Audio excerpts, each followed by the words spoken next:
Senator Hassan. Thank you, Chairman Blumenthal and Ranking Member Johnson, for holding this important hearing and for those comments just now. More importantly, thank you to all of our witnesses for your willingness to come before the committee today and testify about your experiences, which shows true courage and bravery. We are really grateful for that.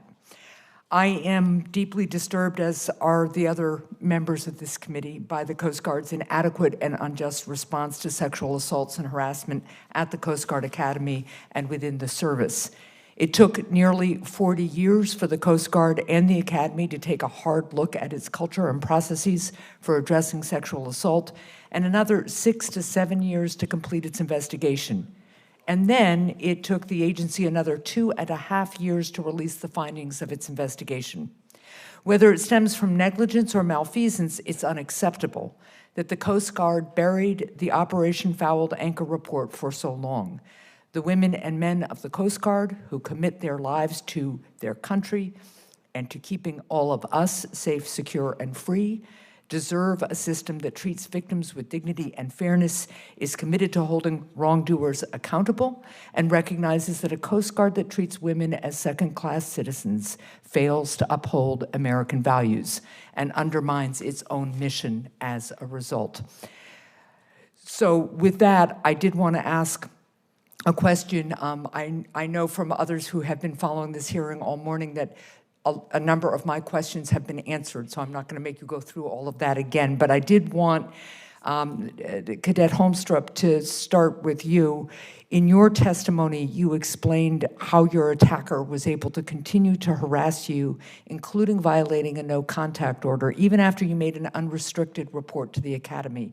You also noted that the Academy's poor handling of your initial report and your reports of ongoing harassment contributed to your trauma. How could the Academy better uphold its responsibility to protect victims from continued harassment and renew trust in the sexual misconduct reporting and adjudication process? Thank you, Senator, for that question. And I do believe that there are many things that were dropped during my case. One of those things that I ask for in my written testimony is about special victims councils. I did not have the ability to understand what was going on with my case. I, like Caitlin, have to FOIA for my case packet. I have not seen the entirety of it as well.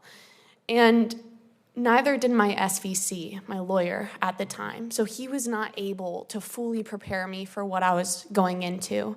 The no contact order was very difficult as well, because when I tried to communicate with my command what was going on, they said, well, he's going to be out soon. So that was kind of my response until the National Defense Authorization Act of 2021. Helpful to know, still work to be done. I had one other follow-up, and you all can each answer it or choose not to, but what kind of pressure, if any, did you face from the institution related to how you made your report? Just kind of what kind of pushback did you get? And we'll start with you, and we'll just go right down the line. Well, Senator, as I stated, I received demerits for having the door broken, and I didn't make a report because I received demerits for a door broken, and I thought, well, that's what they think of this. Right, that's the signal they sent, yes, right? Ma'am. Yep, okay. Cadet. Senator, I felt very much supported by my command when I made my report. They sent it up the chain correctly. They made everything on the checklist. I was investigated by the Coast Guard Investigated Services. However, it was the aftermath of it and some of the policies that Congress enacted that really hindered my case and contributed to that trauma. Thank you. Ms. Merrill. I didn't receive necessarily any demerits or any specific sorts of punishment, but I did, as things started to progress during my investigation, get comments intimidating, threatening comments from cadets that were in leadership positions over me. One of my first class cadet that was over me in my division actually told me that I was looking for somebody to blame on my way out because I was struggling academically. That I just wanted to see the world burn. And so, yeah, I didn't receive anything specific. My investigation happened so quickly, and I decided to leave in the middle of my investigation before it was completed. And I have some documentation that I received from the Senate staffer that received part of my investigation and not me. Some of these letters were forwarded to me, and there's proof in there that as soon as I left, the administrative investigation didn't conclude. So back to Senator Johnson, I don't even know if they have anything. I don't even know if an investigation ensued. So. Well, thank you. And those comments certainly reflect culture, right, along with the leadership's lack of action. Lieutenant. Yes, Senator. So I never reported anything because I knew at that point my career would be over before it had even started. I did absolutely get demerits during my 4 years. For example, I had a pet crab in my drawer with my roommate because we were lonely and wanted a friend. We had to release him, unfortunately, when we were caught. So that was 3 demerits. I left my window open, a few demerits. So I did receive demerits, but I've never received demerits in retaliation for reporting anything because I've never reported anything. But what I will say is that I represented a third-class cadet when I was a second class. So she was a sophomore, I was a junior, and she approached me in confidence about extensive harassment by a group of young men. And these young men called themselves the Gentlemen's Club.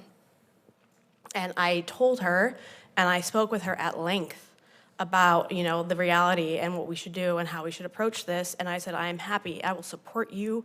If we both go down, we both go down, but I will go down and doing the right thing with you. And so we ended up coming forward. And all of those 4 individuals were brought to mast. Only one was required to leave. He was later allowed to re-enlist in the Coast Guard in Michigan, my home state. So this individual who had a sexual misconduct charge was forced out of the academy, then got to re-enlist into the Coast Guard and is currently serving. So the lesson becomes abundantly clear to all of us who do report. Like, if you do report, this is what is going to happen. So the majority of us, frankly, just do not, because we value our career, we want to do well, we want to help other people, and we don't want to jeopardize our own career and our own safety and our own mental health, because time and time again, this is exactly what happens. And with your indulgence, Mr. Chair, I'd like to hear from the Colonel, too. Thank you, ma'am. I'm certainly in a whole different group, but just to indicate, no matter how much changes, nothing changes. 2 quick incidences, because over 26 years it happens a lot. But in the first case, as I was harassed as a faculty member at the Air Force Academy, the department led an administrative procedure. They put a letter of reprimand into the more senior officer than I's folder. That comes out when he transfers. They did transfer him away. They put him in charge of basic trainees at Lackland Air Force Base instead of getting him out of a chain where he could assault and harass people. And he did make 06 and retire from the service. In the second instance, I was on the faculty. Apparently, a number of young women felt comfortable coming to report to me that they had either been assaulted or harassed. I collected their stories. I happened to confide in another faculty mate.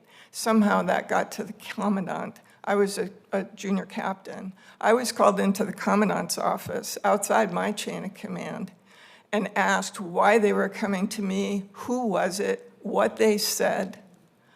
And I refused to give names or anything. And then they said, why don't they report to us? And I said, with all due respect to the 2-star, this is why they don't report to you, that if a captain, faculty member outside the chain of command gets called on the carpet. Right. So it's way before what happened to them, and what is shocking is it is still happening. Again, I thank you all for being here and for your bravery and courage and for your service. Thanks.